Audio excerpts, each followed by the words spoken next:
बिस्मिल्लाहिर्रहमानिर्रहीम। नबी अल्लाह दे नेक बंदियो, अज एक नुस्खा अल्लाह ताला ने दिता जिहड़ा थोड़ी खिदमत च शेयर करन लगा। बड़े फायदे नसीबां वालियां नूं, ते जिहदे नसीब च वाले उन्होंने कोई चीज़ भी असर नहीं करती जिन्ना ते अल्लाह का हुक्म ना होवे।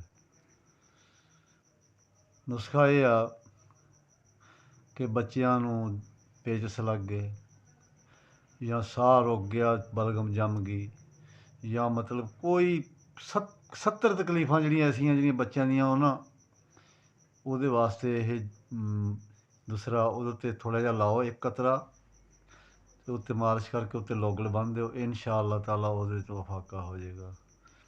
फिर बलगम ये ख़त्म कर देगा। जिहड़े वड्डे बंदियां दी बलगम का मसला है वह भी इस तरह एक कतरा पानी अद्धे गिलास च पा के, एक कतरा पा के ते वह पी सकदा, ते उहदे नाल अंदर दे मैदे दियां किन्नियां क मर्ज़ां दस्सां कि इन्नियां क मर्ज़ां अल्लाह ताला ख़त्म कर दिंदा कि जिन्हां दी शुमार नहीं हैगा। ते नज़ला जुकाम दर्द किसी भी जगह के उत्ते हुंदा, मैदे च अंसर, दंदां च दर्द, उत्थे एक कतरा रूई च ला के ते उत्थे रख दिओ, इंशाअल्लाह वो फाका होएगा। जिहदा नज़ला बंद रहिंदा ओह एक कतरा उत्ते ला के ते उत्ते थोड़ी जी मालिश कर दे, ते अल्लाह दे हुक्म नाल सिर च दर्द है, सिर च मत्थे ते लाओ, ला के ते वो भी थोड़ा जिहा पसीना लै लो। ये सारियां मर्ज़ां वास्ते ना ये नुस्खा है, ते पैसे भी एडे कोई नहीं लगदे, ते कम्म इंशाअल्लाह ताला 30 ते हो जांदा। इस थरी नट दी गोली दे बराबर आ। ਇਹਦੇ ਵਿੱਚ अल्लाह ताला ने इन्नी शफा रखी है तो शुमार नहीं कर सकते। लै नुस्खा हुण असीं तुहानूं शेयर करन लगे हाँ। नुस्खे तो पहला यूट्यूब ते हिकमत बसीरत चैनल आ, ਉਹਨੂੰ टल्ली मार दिया करो। ਜਿਹੜਾ ਤੁਸੀਂ टिकटॉक ਤੇ ਸਾਡੀ ਕੋਈ ਵੀਡੀਓ ਵੇਖਦੇ ਹੋ ਉਹਨੂੰ ਵੀ फॉलो कर दिया करो। थोड़ा ਜਿਹਾ एक बटन नप्पण ਨਾਲ कोई फर्क नहीं पैंदा, ਤੇ ਅਸੀਂ ਤੁਹਾਨੂੰ की कुछ दसदे हैं सिर्फ काहदे वास्ते कि अल्लाह ताला इस मखलूक की भलाई कर दे।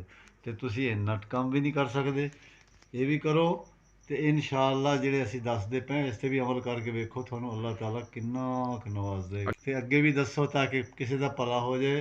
बंदे ਉਹੀ अल्लाह ताला नूं पसंद आ ਜਿਹੜੇ ਇਹਦੇ कुनबे नाल प्यार करदे ते ਇਹਦੇ कुनबे ਦਾ गल नहीं वड्डदे। साडा कोई मकसद नहीं, साडा सिर्फ मकसद है चलो किसी का भला हो जाए तो अल्लाह साडा भी भला कर देगा। नुस्खा हुण सुन लो, जरा ध्यान नाल सुन लो थोड़ा जिहा।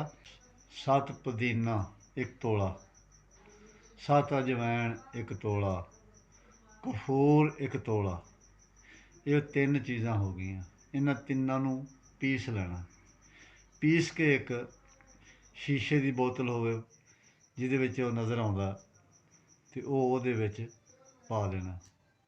जिसलै ओहदे च पा के ते थोड़ी देर धुप्पे रख दिओ। जो धुप्पे रखोगे तो वह तेल बन जाएगा।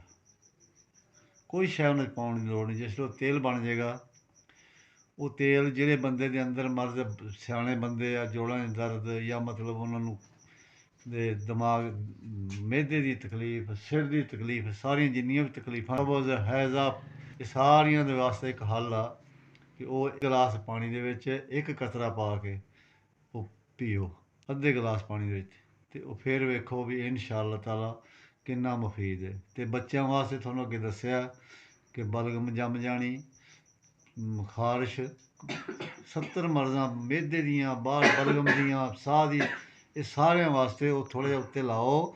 सिर दर्द वास्ते गैंठिया दर्द या दूसरा सिर दर्द, होर जिन्ने भी दर्द ते खारश, ये सारे वास्ते ये मुफीद नुस्खा।